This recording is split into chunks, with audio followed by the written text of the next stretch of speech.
Welcome to King Silk Art. This is truly some of the most spectacular art that man has to offer.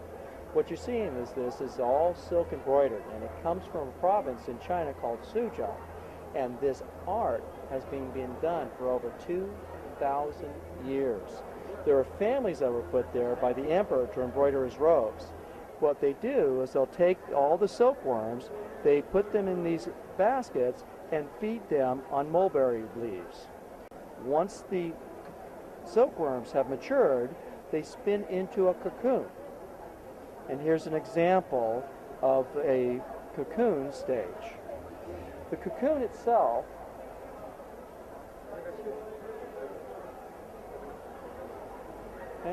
and what they do with this is they'll take a vegetable dye, permeate the silk with the dye.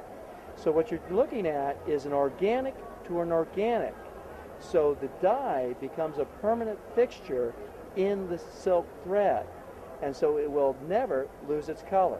They can get about 2,000 feet out of one cocoon of that very, very fine fiber.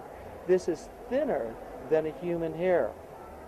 They'll then take this and literally just start stitching it. As part of it, the first thing they'll do is they'll split the thread down to a specific count of the thread itself. The thread starts with a total of 16 strands.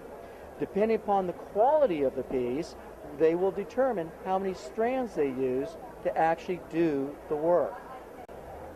Something like this, like a tiger for example, these top quality pieces will take anywhere from months to years to complete. So if we look, for example, at the back of one piece, and here you can actually see that how lovely it actually is. And if you were to rub your hands over it, you can actually feel the little knots. This is actually one of the key elements to tell you that this has actually been stitched by hand. So in fact, if we turn it over, and there's the front. Absolutely wonderful.